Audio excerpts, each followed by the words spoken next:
ملتان سلطانز 2 ارب 45 کروڑ روپے میں نیلام. ولی ٹیک نے سب سے زیادہ بولی لگا کر پی ایس ایل ٹیم خرید لی. ولی ٹیک نے ملتان سلطانز کا نام بدل کر راولپنڈی رکھ کر سرپرائز کر دیا. Multan Sultans P S L کی سب سے مہنگی فرنچائز بن گئی. ولی ٹیک نے ٹیم کو 10 سال کے لیے خرید لیا. ٹیم کی نیلامی کے لیے بولی 182 کروڑ روپے سے شروع ہوئی. ملتان سلطانز کی نیلامی میں 5 بیڈرز نے بڑھ چڑھ کر حصہ لیا. Chairman P C B Mohsin Naqvi نے ملتان سلطانز کے نئے مالک کو چابی سونپ دی. اس موقع پر ولی ٹیک کے مالک نے کہا کہ راولپنڈی کی گلیوں میں بڑے ہوئے اس لیے نام تبدیل کیا. ملتان سلطانز کے سابق مالک علی ترین نے 10 سالہ ملکیت کے معاہدے کی تجدید سے انکار کیا تھا، جس کے بعد پی سی بی نے فرنچائز کی نیلامی کا اعلان کیا تھا.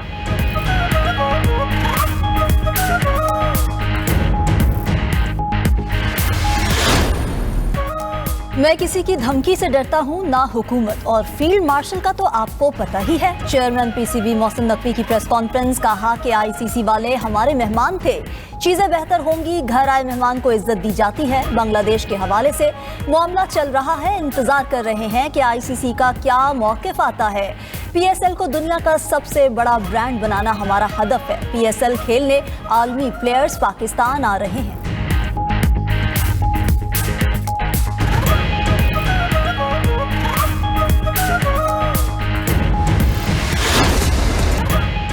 پاکستان کے بھارتی میچ کے بائیکاٹ کے بعد کرکٹ کی دنیا میں ہلچل. پاکستان بھارت کے خلاف میچ کھیلے گا یا نہیں، حتمی فیصلہ وزیر اعظم کریں گے.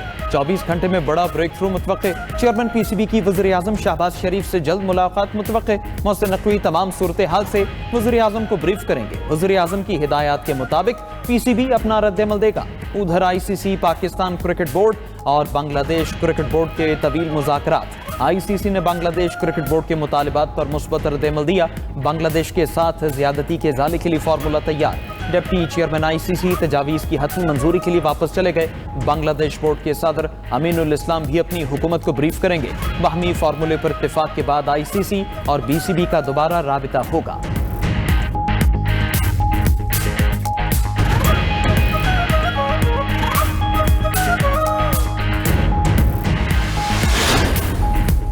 پاکستان نے آئی سی سی کے سامنے بنگلہ دیش کا بھرپور مقدمہ لڑا. لاہور میں آئی سی سی، پی سی بی اور بی سی بی مذاکرات کی اندرونی کہانی سامنے آ گئی. ذرائع کے مطابق محسن نقوی نے بنگلہ دیش کو کرکٹ میں برابری کا حصہ دار بنانے پر زور دیا. مطالبہ کیا کہ آئی سی سی بھارتی ٹیم کے ستمبر میں دورہ بنگلہ دیش کو یقینی بنائے. بنگلہ دیش کو ورلڈ کپ کی آمدنی سے پورا حصہ دیا جائے. بنگلہ دیشی ٹیم کے ٹیسٹ چیمپئن شپ میں میچز کی تعداد میں اضافہ ہونا چاہیے. بنگلہ دیش کو کسی آئی سی سی ایونٹ کی میزبانی بھی دی جائے. آئی سی سی ضمانت دے کہ کسی بورڈ ممبر کو بنگلہ دیش کی طرح ورلڈ کپ سے باہر نہیں کیا جائے گا. بھارت کو گیم آف جینٹل مین کی روایات پر عمل کرنے کا پابند بنایا جائے.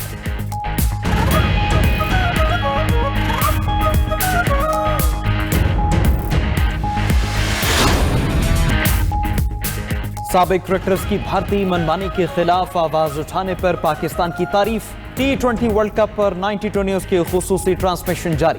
سابق کرکٹرز اور تجزیہ کاروں کے دلچسپ تبصرے اور تجزیے. محسن حسن خان کی پاک بھارت میچ نہ ہونے کے تنازع پر پاکستانی موقف کی تعریف. کہا ایک کے لیے ایک اصول ہے، دوسرے کے لیے نہیں، یہ نہیں ہونا چاہیے. پی جے میر بولے پاکستان نے سب کچھ بنگلہ دیش کے لیے کیا. تجزیہ کار نجم الثاقب نے کہا پاکستان نے آئی سی سی میں بھارت کی منمانی کے خلاف آواز اٹھانے کی روایت ڈالی.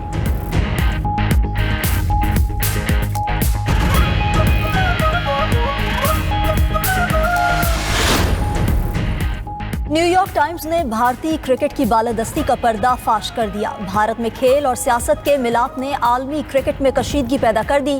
نیو یارک ٹائمز کی رپورٹ کے مطابق خوشی اور جوش کا T20 ورلڈ کپ میلہ تنازع کا شکار ہو گیا. پاک بھارت میچ نہ ہونے سے براڈ کاسٹرز کو $30 ملین کے نقصان کا خدشہ. میڈیا پارٹنرز کو $38 ملین سے زائد کا نقصان ہو سکتا ہے. عالمی کرکٹ کے ریونیو پر بھی اس کے اثرات مرتب ہوں گے. بھارت کھیلوں میں سیاست لایا، اسی وجہ سے پاکستان اور بنگلہ دیش نے بھارت کے خلاف کھیلنے سے انکار کیا. ایک کال آئی ہوئی تھی ہڑتال کی.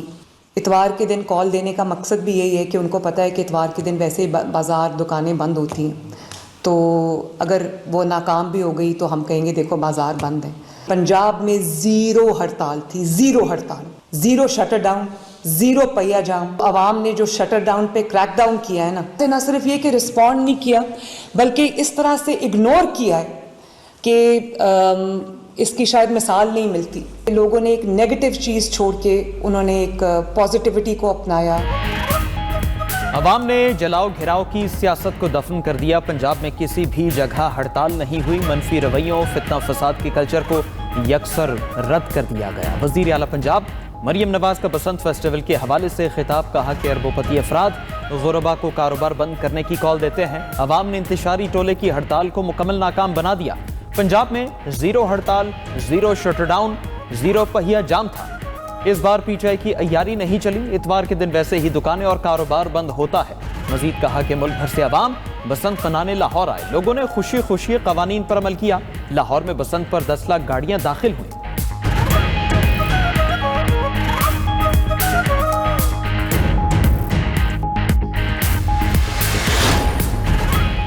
سپریم کورٹ نے بانی پی ٹی آئی سے فوری ملاقات کی استدعا مسترد کر دی. لطیف کھوسہ کی بانی سے ملاقات کی استدعا پر حکومت کو کل کے لیے نوٹس جاری. سپریم کورٹ میں بانی پی ٹی آئی کے 13 مقدمات کی سماعت ہوئی. دوران سماعت چیف جسٹس پاکستان جسٹس یحییٰ آفریدی نے ریمارکس دیے کہ ذہن میں رکھیں آپ کے مقدمات دوسری عدالتوں میں زیر التوا ہیں. یہ دیکھنا ہوگا کہ کیس غیر مؤثر ہو چکا یا ابھی چلایا جا سکتا ہے. ہمارے خیال میں یہ کیس غیر مؤثر ہو چکا. 24 اگست 2023 کا حکم نامہ تھا جس کے خلاف کیس آیا تھا. چیف جسٹس کا بانی کی سائفر کیس بریت کے خلاف اپیلوں پر 3 رکنی بینچ بنانے کا حکم. القادر ٹرسٹ میں بانی کی ضمانت درخواست غیر مؤثر ہونے پر خارج.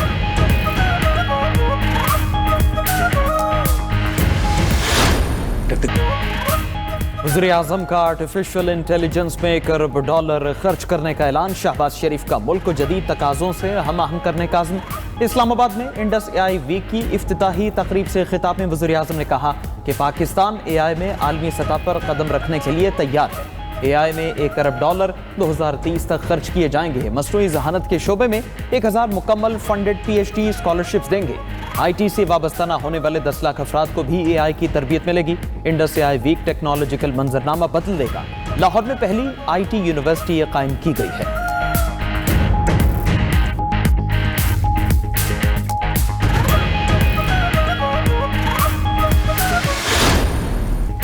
وزیر دفاع نے قومی اسمبلی میں دہشت گردی کا مسئلہ اٹھا دیا. ایوان میں اظہار خیال کرتے ہوئے وزیر دفاع خواجہ آصف نے کہا کہ دہشت گردی کے خلاف سب کو متحد ہونا ہوگا. آزادی کے فوراً بعد افغانستان سے پاکستان پر 2 بار حملہ کیا گیا. افغانستان پاکستان کو تسلیم کرنے والا آخری ملک تھا. ہم 2 جنگوں میں فریق بنے جو افغانستان میں لڑی گئیں. افسوسناک بات یہ ہے کہ یہاں دہشت گردی کی مذمت تک نہیں کی جاتی. وزیر پارلیمانی امور طارق فضل چودھری نے کہا کہ ترلائی خودکش حملہ آور نے تمام تربیت افغانستان سے لی. حملے کے سہولت کار افغانستان سے ہیں.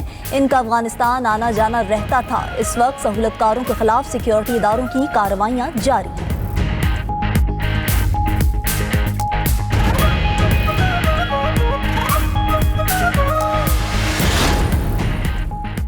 اپوزیشن لیڈر محمود خان اچکزئی نے قومی حکومت کی تجویز دے دی. قومی اسمبلی میں اظہار خیال کرتے ہوئے اپوزیشن لیڈر نے کہا کہ قومی حکومت بنا کر صاف شفاف انتخابات کرائے جائیں. عوامی تائید سے بننے والی حکومت دہشت گردی پر قابو پا لے گی. آئیں مل کر اس ملک کو انصاف کے ساتھ چلائیں. پی ٹی آئی رہنما اسد قیصر نے کہا کہ پی ٹی آئی نے پورے ملک میں پرامن احتجاج کیا. پنجاب کی فاشسٹ حکومت نہ جلسے کرنے دیتی ہے نہ احتجاج. کراچی میں 400 سے زائد لوگوں کو گرفتار کیا گیا. حکومت قوم سے معافی مانگے اور انتخابات کروائے. ایسے الیکشن کمیشن ہو جو سب کے لیے قابل قبول ہو.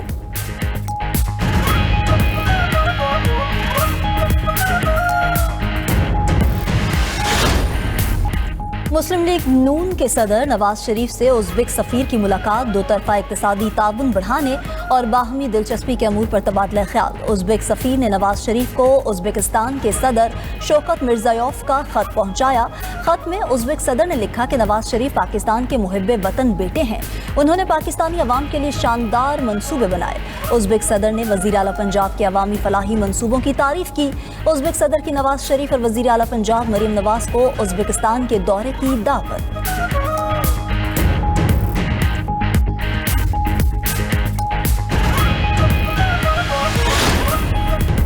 موڈیز نے پاکستانی بینکاری نظام کا آؤٹ لک مثبت سے مستحکم کر دیا. اگلے 12 سے 18 ماہ میں بینکس کی کارکردگی مستحکم رہے گی.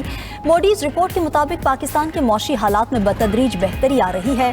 معاشی بحالی کی رفتار اب بھی سست ہے. پاکستان میں بلند شرح سود اور کریڈٹ رسک دباؤ برقرار ہے. سال 2026 میں پاکستان کی جی ڈی پی نمو 3.5% رہنے کا امکان.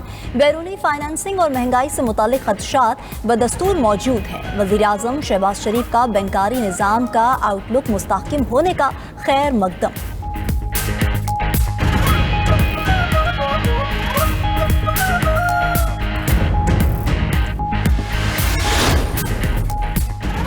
یورپی یونین سے جی ایس پی پلس سہولت کی تجدید کی کوشش تیز. نائب وزیر اعظم اسحاق ڈار کی زیر صدارت یورپی یونین سے اقتصادی و تجارتی تعاون پر اعلیٰ سطح کا اجلاس.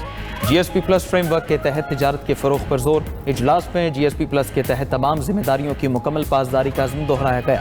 اسحاق ڈار نے کہا یورپی یونین پاکستان کا اہم اقتصادی شراکت دار ہے.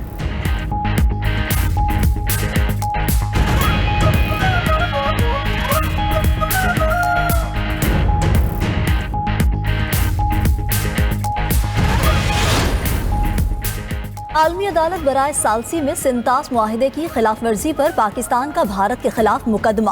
ہیگ میں انڈس واٹرز آربیٹریشن کیس کے دوسرے فیز کی سماعت مکمل ہو گئی. عالمی عدالت برائے ثالثی میں پاکستان کی نمائندگی اٹارنی جنرل منصور عثمان نے کی. پاکستان نے بھارت کے ڈیزائن اور ہائیڈرو پروجیکٹس پر اعتراضات اٹھا دیے. موقف اختیار کیا کہ بھارت دریائے سندھ جہلم چناب پر معاہدے سے تجاوز کر رہا ہے. بھارتی منصوبوں کی نصب شدہ صلاحیت اور متوقع بہاؤ کا تعین ضروری ہے. 3 دریاؤں پر منصوبے لگانے کی اجازت کی تشریح کی جائے. بھارت نے سماعت میں شرکت کی دعوت کا جواب دیا، نہ پیش ہوا.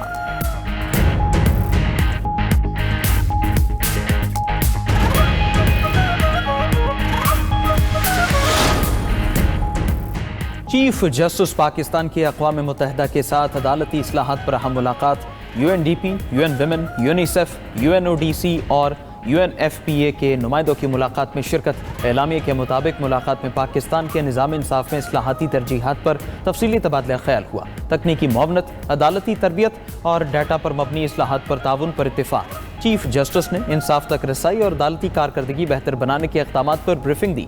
چیف جسٹس پاکستان نے کہا کہ مضبوط عدالتی نظام پائیدار ترقی اور جمہوری حکمرانی کی بنیاد ہے.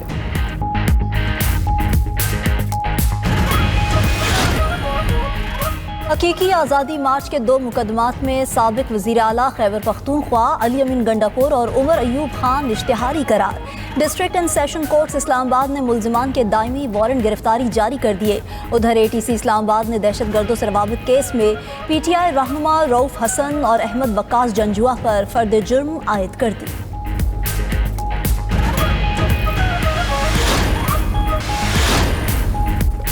ایرانی حکومت نے 4 سیاستدانوں کو گرفتار کر لیا. گرفتار ایرانی سیاستدانوں میں آذر منصوری، جواد امام، ابراہیم اصغر زادہ اور محسن امین زادہ شامل.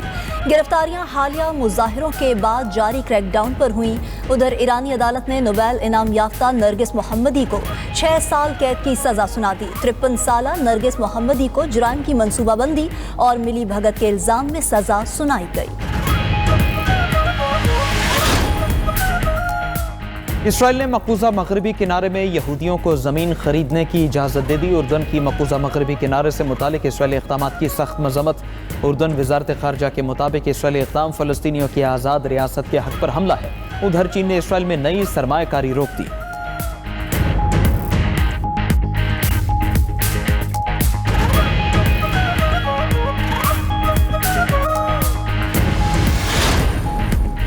غزہ امن بورڈ کا پہلا اجلاس 19 فروری کو واشنگٹن میں ہوگا.